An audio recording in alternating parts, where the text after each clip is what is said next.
episode starts off with tag team turmoil to determine who will face Nathan Frazier and Axiom at Heatwave.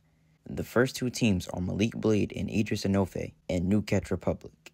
Now there are 5 teams in this match, and there is no way, and I mean no way, I'm going through everything that happens in this match. So just like last week's Battle Royal, here are a few cool or key moments. Malik Blade does this cool blockbuster from the corner. New Catch Republic hit a German suplex lariat combo on Malik. Idris reverses Pete's bitter end into a DDT. Idris attempts to hit his Idris elbow, but he gets reversed, which leads to New Catch Republic hitting a double sit-out powerbomb and getting the elimination. The next team is Legado del Fantasma's Angel and Birdo. My bad. Legado hit, I don't even know what to call this. We then see, I guess this is a pop-up Rana. That's the best way I can describe it.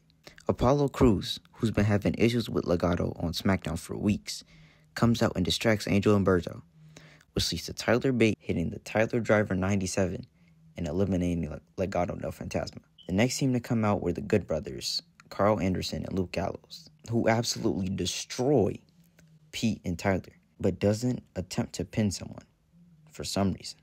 The Good Brothers are setting up for some sort of tag team move, but Tyler hits a springboard forearm on Carl, and Pete rolls up Luke to eliminate them. The final team is Chase Hughes, Andre Chase, and Duke Hudson. Tyler Bate goes for a dive on Andre, but Rich Holland pushes him out the way and takes the hit for him. Andre then rolls Tyler back into the ring, hits a crossbody, and gets the win, meaning he and Duke will be facing Nathan and Axiom at Heatwave. I was not expecting Chase Hughes to win this match, but at the same time, I didn't have anyone in mind on who should win this match, so I guess it's a fine choice. As for the match, it was great. Every team was given a moment to shine, and all felt like they had a good chance to win. After that, we see Nathan Frazier talking with Dante Chen. Dante offers to be in Nathan's corner for his Heritage Cup match. Nathan said he would appreciate it because he hasn't spoken to Axiom in days. Axiom walks in and says he thought about how he yelled at Nathan last week and has come around, and he will be in his corner for the match. We then see Ethan Page. He says that Javon Evans won a Battle Royal last week that he was never eliminated from. He then says that same night, he pinned Javon, and because of that, the title match at Heatwave should be scrapped, and instead, it should be him facing Trick for the title. He then calls out Ava, and when he tries to disrespect her, she says this. All right, okay, so one thing about me, Ethan, is I don't like it when superstars try to back me into a corner, and you're gonna learn that real quick. Okay, I'm sorry, okay. Shut him up real quick. Sean Spears then comes out and says he's going to pin Trick in their match later tonight and is going to make Ava's decision a whole lot easier. Trick comes out and says it doesn't matter who his opponent at Heatwave is, he is going to retain his title, no matter what. He is then once again attacked by Ethan and Sean, which leads to Javon Evans coming out to save Trick. An entire brawl breaks out, with Javon and Trick coming out on top. And the Fatal 4-Way still isn't made official. Ava, we gotta get on it ASAP.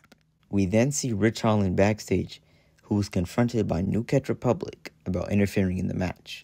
Pete is especially mad because he and Rich were a tag team before Rich walked out on him and went to NXT. Rich doesn't say anything and walks away. The GOATs!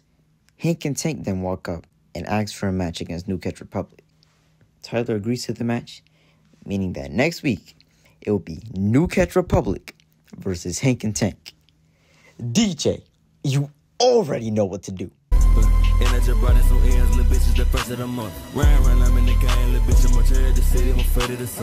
We then see Stevie Turner and Robert Stone, who are arguing about who was winning in terms of helping Ava make big decisions.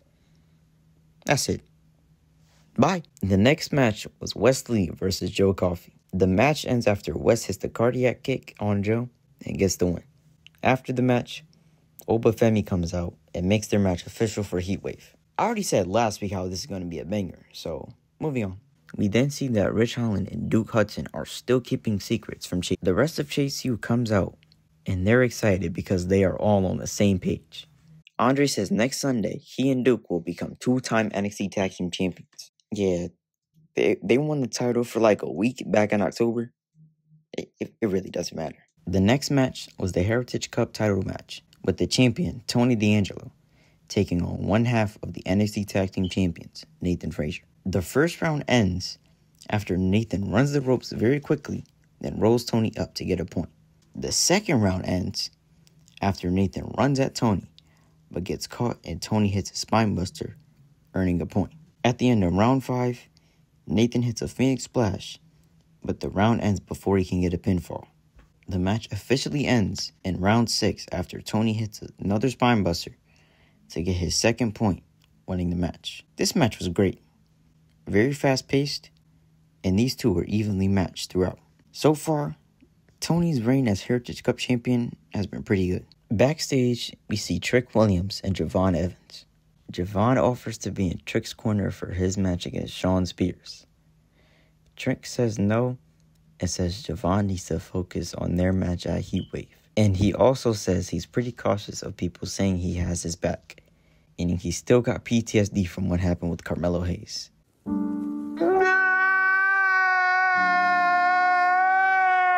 The next match was NXT Women's Champion Roxanne Perez versus Carmen Petrovic.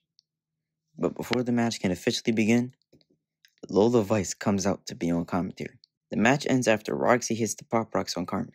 After the match, Lola confronts Roxy. Roxy then attempts to hit Lola, but Lola blocks it and hits her instead. She then walks out with Roxanne's title. Crazy. We then see Noam Dar on the phone with the rest of Metaphor. He says he's going to be out for a long time due to his attack from Ethan Page. Oro Mensah says he didn't feel like he fit in anywhere until he met Metaphor. And because of this, he will not rest until he gets his revenge on Ethan Page. Backstage, we see OTM, who's been laid out by Gallows and Anderson. Jada Parker starts yelling at them. Then Meechin runs up and attacks. The next match was Tavion Heights versus Damon Kemp, with the stipulation being if Tavion wins, he will join the No Quarter Catch crew. The match ends after Tavion hits an admittedly beautiful belly-to-belly suplex. I'm getting pretty interested in where this storyline is going. After that, we see Keilani Jordan getting interviewed backstage. She says she wants to be a drama-free champion and is excited to see who will win the #1 contenders match. Honestly, watching this and hearing her voice made me realize Keilani sounds like she could be a voice actor, specifically on Disney Junior. After Keilani walks away, Jada Parker walks up and says she's not going to let the attack on Bronco and Lucha slide. Challenges Meechin to a street fight. Yes, sir! DJ, relax. We only play that for Hank and Tank. The next match was Sol Ruca versus Ariana Grace to determine the #1 contender for the NXT Women's North American Championship. The match ends after Sol hits the Soul Snatcher on Ariana to get the win, and is officially the #1 contender. This match is going to be great. Soul is a great wrestler and has a very good chance of winning. After that, we see Roxanne getting her title from Ava's office and thinking Ava's the one who took it. Ava says it was Lola who took it. Roxanne is mad, and Ava says she can get her revenge at Heatwave. Wait, she was knocked out that bad? She didn't even see Lola was the one who took it?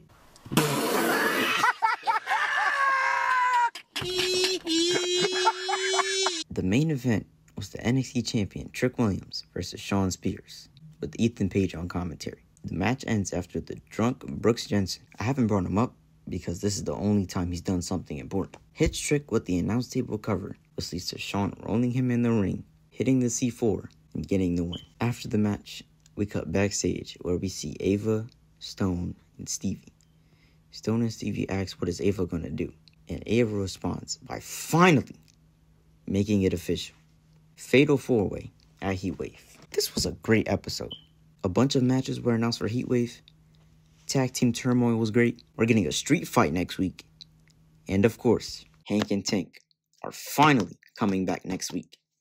DJ, run it back. And I just brought in some ends, little bitches, the first of the month. Run, I'm in the game, little bitch, I'm the city, I'm afraid of the sun.